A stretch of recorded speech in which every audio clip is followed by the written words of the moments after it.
Hello everyone, my name is Raj Patil. I lead the technical marketing for software next generation firewalls at Palo Alto Networks. And today, in this Lightboard series, I'm really excited to talk about some of the new functionality which is coming up in our 10.1 release. Specifically, the focus of today's video will be on CN series container firewalls. I'll talk about three important things. The first one is, what are some of the challenges those are faced by network security team when they have to manage the Kubernetes workload. So first one, we'll discuss about the NetSec challenges. Then I'll talk about our CN series firewall for managing Kubernetes workloads and how CN series helps to solve the challenges that I'll be talking about.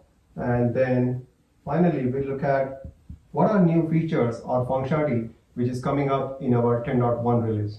I'm showing a Kubernetes cluster here. What we are looking at, a cluster with 3 nodes, application node 1, 2, and 3. The little hexagons on top over here, these are nothing but the pods. So these are various pods running on each of these applications. And then I'm also having 2 namespaces. This is my ordering namespace and this is my payment namespace. In Kubernetes world, namespace is just like a VLAN in a traditional world. It allows you to logically group together these resources like pods, etc. So in this setup now, I also have a GitHub server which is located outside of this particular cluster, and as a network security admin, I have also some of the resources like, say for example, a bare metal server running some applications. Then I also have some VMs running some virtualized workloads, and I would, let's say, have some database applications running some, again, legacy database code. So for each of these infrastructure, I can have a firewall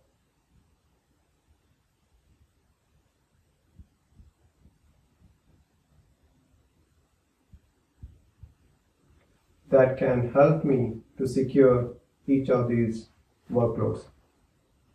The real challenge comes in when I have to now have the same level of next-gen layer 7 security for my Kubernetes workloads. And why that is a challenge? So if you look at this particular diagram, now I have this virtual firewall which is sitting outside of the cluster because the firewall is outside of the cluster. The first and foremost challenge is that this firewall has no visibility of all these components within the my Kubernetes cluster. So first of all, this firewall has no understanding of what are these namespaces, and because it does not understand the namespace, a typical use case where you want to make sure that, let's say, pod from this particular app node wants to talk to, let's say, pod on this particular app node between the 2 namespaces, between ordering and payment. And you also want to make sure that this is indeed the real application. Let's say this is a DB pod, this is the particular app pod. You want to make sure that the SQL traffic is identified and also validated that it is in reality a SQL traffic. It's not somebody is trying to attack your pod and pretending that it's a SQL traffic and trying to hack this database.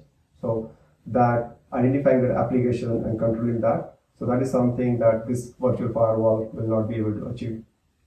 The second challenge is that this firewall is outside, and if you want to make sure that, let's say if I have another pod over here,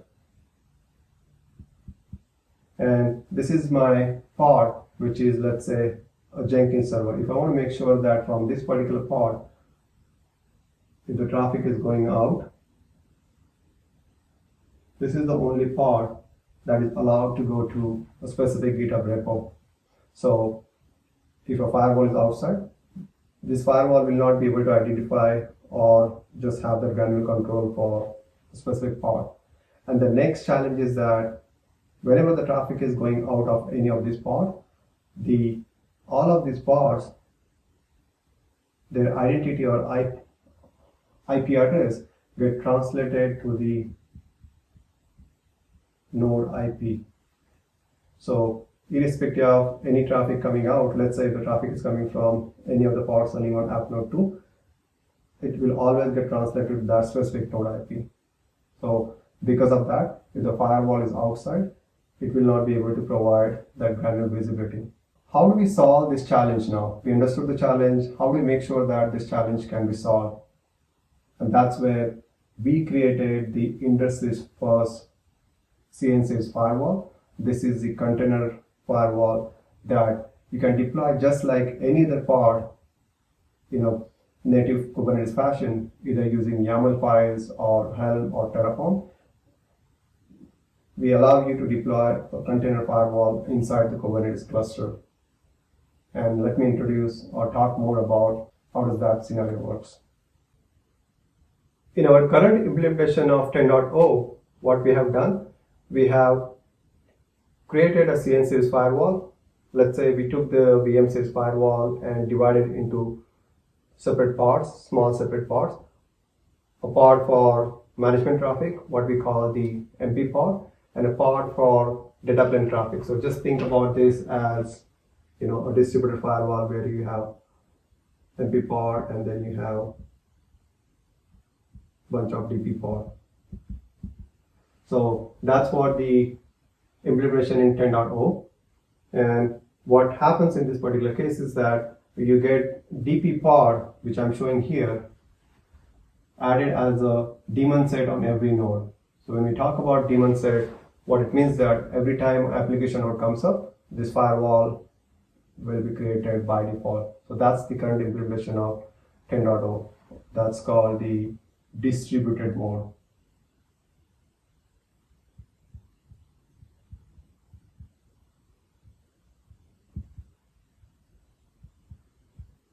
And then for each of these releases like 10.0 or the 10.1, what we have is that a Kubernetes plugin that gets installed on a Panorama. So we will have a Panorama over here.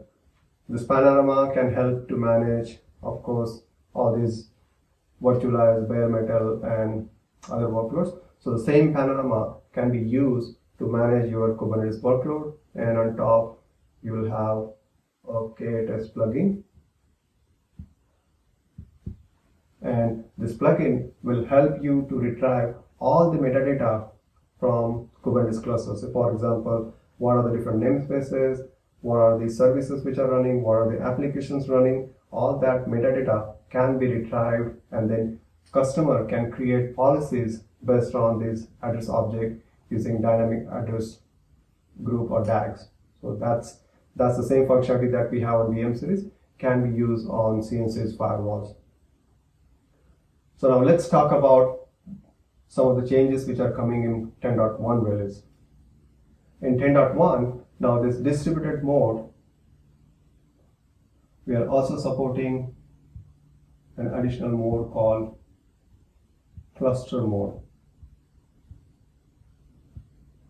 And that's our 10.1 release.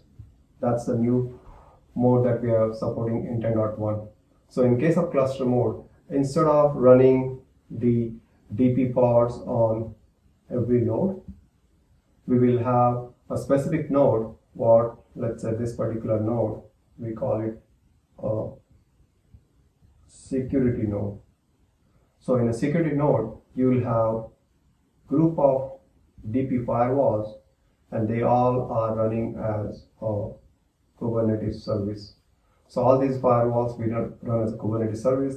There won't be specific pods running on every node, and then depending upon the customer requirement, based upon number of sessions, based upon CPU utilization, we can also have these firewalls being auto scale, just like your virtual firewalls in a public cloud.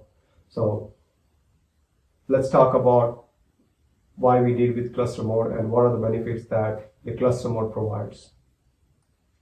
The first benefit of cluster mode is that reduce cost. And the reason is that you don't have to run firewall on every node. So because of that, you are using less number of firewalls. The second benefit is that because the firewalls are not deployed on every node, you are actually saving some memory and CPU footprint on every node. So maximum resource utilization, so max utilization.